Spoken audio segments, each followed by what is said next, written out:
Hello friends, ನಮಸ್ಕಾರ. ನಾಡು ನುಡಿ ಲೈವ್ಗೆ ಸ್ವಾಗತ. ಸ್ನೇಹಿತರೆ, ತಂದೆ ಒಂದು ವೇಳೆ ಡೆತ್ ಆದರೆ, ತಂದೆ ವೀಲ್ ಬರೆಯದೆ ನಿಧಾನರಾದರೆ ಆ ಆಸ್ತಿ ಯಾರಿಗೆ ಸಿಗುತ್ತೆ ಅನ್ನುವ ಪ್ರಶ್ನೆ ನಿಮ್ಮಲ್ಲಿರ್ಬೋದು. ಅದರಲ್ಲೂ ವೀಲ್ ಇಲ್ಲದಿದ್ದರೆ ಮಗಳು, ಹೆಂಡತಿ, ದತ್ತು ಮಕ್ಕಳಿಗೂ ಕೂಡ ಈ ಪಾಲನ್ನು ಕೊಡಬೇಕಾಗುತ್ತೆ. ಹಾಗಾದರೆ ಎಷ್ಟು ಪಾಲನ್ನು ಕೊಡಬೇಕಾಗಿ ಬರ್ಬೋದು? ಈ ವಿಡಿಯೋವನ್ನು ಕಂಪ್ಲೀಟ್ ಆಗಿ ವಾಚ್ ಮಾಡಿ. ಮನೆಯ ಆಧಾರ ಸ್ತಂಭವಾಗಿರುವಂಥ ತಂದೆಯ ಅಗಲಿಕೆ ಯಾವುದೇ ಕುಟುಂಬಕ್ಕಾದರೂ ಒಂದು ತುಂಬಲಾರದಂಥ ಒಂದು ನಷ್ಟ ಅಂತ ಹೇಳ್ಬೋದು.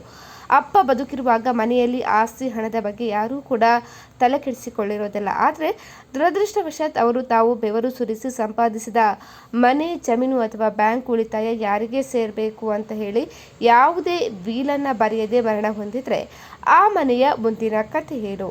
ಸೊ ನಿಜವಾಗಿ ಹೇಳಬೇಕಂತ ಹೇಳಿದರೆ, ಆಸ್ತಿ ಹಂಚಿಕೆಯಲ್ಲಿ ಇವರಿಗೆ ಮೊದಲ ಆದ್ಯತೆ ಇರುವಂಥದ್ದು ಪ್ರಥಮ ದರ್ಜೆಯ ವಾರಸುದಾರರಿಗೆ. ಅಂದರೆ ಯಾರು? ಮೊದಲನೇದಾಗಿ ತಾಯಿ. ಮಗನ ಆಸ್ತಿಯಲ್ಲಿ ತಾಯಿಗೆ ಸಂಪೂರ್ಣ ಹಕ್ಕಿರುತ್ತೆ. ಅದೇ ರೀತಿ ಈ ವರ್ಗದಲ್ಲಿ ತಂದೆಗೆ ಹಕ್ಕಿರೋದಿಲ್ಲ.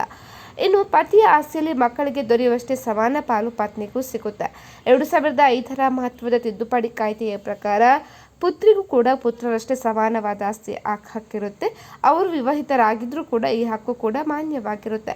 ಒಂದು ವೇಳೆ ವಾರಸುದಾರರು ಮಗ ಅಥವಾ ಮಗಳು ತಂದೆಯವರಿಗಿಂತ ಮೊದಲೇ ಮರಣ ಹೊಂದಿದ್ರೆ ಅವರ ಪಾಲಿನ ಆಸ್ತಿ ಅವರ ಮಕ್ಕಳಿಗೆ ಅಂದರೆ ಮೊಮ್ಮಕ್ಕಳಿಗೂ ಕೂಡ ಸೇರುತ್ತೆ. ಇನ್ನು ದತ್ತು ಪಡೆದ ಮಕ್ಕಳು, ಕಾನೂನುಬದ್ಧವಾಗಿ ದತ್ತು ಪಡೆದ ಮಕ್ಕಳಿಗೂ ಕೂಡ ಸ್ವಂತ ಮಕ್ಕಳಂತೆಯೇ ಸಮಾನ ಕೂಡ ಹಕ್ಕಿರುತ್ತೆ. ಇನ್ನು ಎರಡನೇದಾಗಿ ದ್ವಿತೀಯ ದರ್ಜೆಯ ವಾರಸುದಾರರು. ಒಂದು ವೇಳೆ ಮರಣ ಹೊಂದಿದ ವ್ಯಕ್ತಿಗೆ ಪ್ರಥಮ ದರ್ಜೆಯ ವಾರಸುದಾರರು ಯಾರೂ ಇಲ್ಲದಿದ್ದರೆ ಮಾತ್ರ ಆಸ್ತಿ ಇವರಿಗೆ ಸೇರುತ್ತೆ. ಈ ವರ್ಗದಲ್ಲಿ ತಂದೆ ಆಗಿರ್ಬೋದು, ಸಹೋದರರಾಗಿರ್ಬೋದು, ಸಹೋದರಿಯರು ಮತ್ತು ಅವರ ಮಕ್ಕಳು ಕೂಡ ಬರ್ತಾರೆ. ಇನ್ನು ವಿಶೇಷ ಸಂದರ್ಭದಲ್ಲಿ ಆಸ್ತಿ ಹಕ್ಕು ನೋಡೋದಾದರೆ, ಎರಡು ಮದುವೆಯಾಗಿದ್ದಲ್ಲಿ ಅಥವಾ ವಿಚ್ಛೇದನ ಪಡೆದಿದ್ದಲ್ಲಿ ಆಸ್ತಿ ಹಕ್ಕುಗಳು ಬದಲಾವಣೆ ಆಗುತ್ತೆ.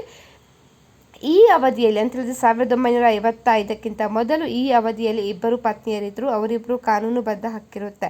ಇನ್ನು 1955 ನಂತರ ನೋಡೋದಾದರೆ ಈ ಅವಧಿಯಲ್ಲಿ ಎರಡನೇ ಮದುವೆಯು ಕಾನೂನುಬದ್ಧವಾಗಿ ಮಾನ್ಯತೆ ಪಡೆಯುವುದಿಲ್ಲ. ಆದ್ದರಿಂದ ಎರಡನೇ ಪತ್ನಿಗೆ ಆಸ್ತಿಯಲ್ಲಿ ಹಕ್ಕು ಇರೋದಿಲ್ಲ.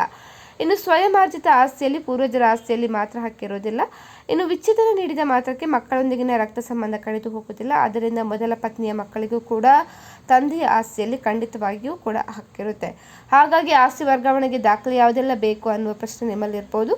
ಮೊದಲನೇದಾಗಿ ಮರಣ ಪ್ರಮಾಣ ಪತ್ರ ಬೇಕು, ಕುಟುಂಬದ ಸದಸ್ಯರ ಪ್ರಮಾಣ ಪತ್ರ, ಇನ್ನು ಕಾನೂನುಬದ್ಧ ವಾರಸುದಾರರ ಪ್ರಮಾಣ ಪತ್ರಗಳು ಕೂಡ ಬೇಕಾಗಿರುತ್ತವೆ.